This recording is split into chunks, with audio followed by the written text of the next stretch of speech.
Assalamualaikum warahmatullahi wabarakatuh. Kali ini saya akan mengangkat tentang zero waste. Tapi sebelum itu izinkan saya untuk memperkenalkan kelompok saya. Pertama ada saya sendiri Siti Aisyah M dan teman saya Yemi Masahara Partai D dan Nevi Gumayantari. Saya akan membahas tentang zero waste. Apa sih itu zero waste? Sampah saat ini menjadi permasalahan lingkungan yang semakin serius akibat meningkatnya jumlah penduduk dan pola konsumsi yang tidak ramah lingkungan. Jika tidak dikelola dengan baik, sampah dapat menimbulkan pencemaran serta berdampak buruk bagi kesehatan. Oleh karena itu, konsep zero waste hadir sebagai solusi berkelanjutan yang menekankan pengurangan sampah sejak dari sumbernya. Keberhasilan konsep ini sangat bergantung pada kesadaran dan partisipasi aktif warga negara dalam kehidupan sehari-hari. Zero waste adalah gaya hidup yang bertujuan untuk mengurangi jumlah sampah seminimal mungkin dengan mengelola sumber daya secara bijak. Konsep ini menekankan pentingnya menolak barang yang tidak diperlukan, mengurangi penggunaan barang sekali pakai, serta mengutamakan penggunaan kembali dan daur ulang. Dengan menerapkan zero waste, jumlah sampah yang dibuang ke tempat pembuangan akhir dapat dikurangi sehingga lingkungan menjadi lebih bersih, sehat, dan berkelanjutan. Dalam penerapan zero waste terdapat konsep 5R yang dapat kita terapkan dalam kehidupan sehari-hari. Yang pertama adalah refuse, yaitu menolak barang yang tidak diperlukan agar tidak menambah jumlah sampah. Contohnya, menolak kantong plastik, sedotan, atau alat makan sekali pakai saat berbelanja atau membeli makanan.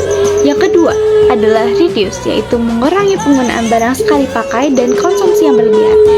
Contohnya seperti mengurangi membeli produk dengan kemasan plastik berlapis dan membawa bekal dari rumah agar tidak menghasilkan banyak sampah. Selanjutnya yang ketiga adalah reuse, yaitu menggunakan kembali barang yang masih layak pakai. Contohnya mungkin kalian bisa menggunakan botol minuman, wadah makan, dan tas belanja pakai ulang untuk mengurangi sampah hariannya. Yang keempat adalah recycle, yaitu mendaur ulang sampah agar dapat dimanfaatkan kembali. Contohnya, seperti memilah sampah, sampahnya bisa dari sampah kertas, botol plastik, dan kaleng untuk didaur ulang atau disetorkan ke bank sampah. Dan yang terakhir adalah yang kelima, yaitu road, yaitu mengolah sampah organik agar dapat kembali ke alam. Contohnya yang seperti apa? Contohnya adalah mengomposkan sisa makanan dan sampah dapur menjadi pupuk yang bisa digunakan sebagai tanaman. Partisipasi warga negara dalam mewujudkan zero waste dilakukan dalam tindakan sehari-hari seperti memilah-milih sampah, serta memilih produk yang dapat digunakan kembali atau didaur ulang. Peran warga di lingkungan rumah. Warga sebagai pelaku utama dalam mewujudkan zero waste. Yang dapat dilakukan yaitu membawa barang atau tas yang dapat digunakan berulang kali, menggunakan botol dan wadah pakai ulang, serta membuat kompos rumah tangga.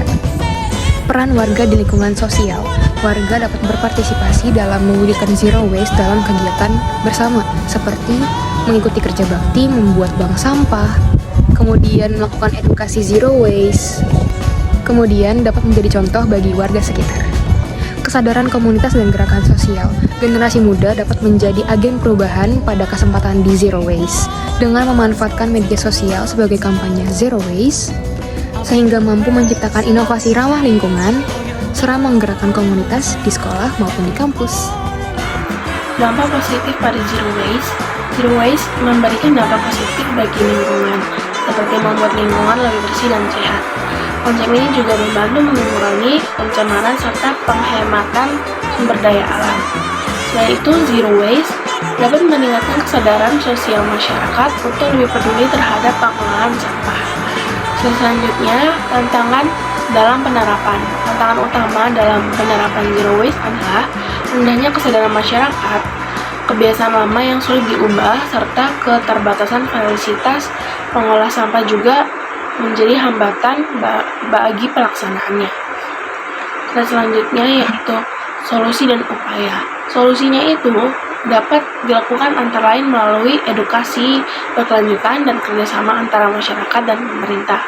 Penyediaan fasilitas mendukung seperti konsisten perilaku warga juga penting untuk mendukung keberhasilan Zero Waste ini.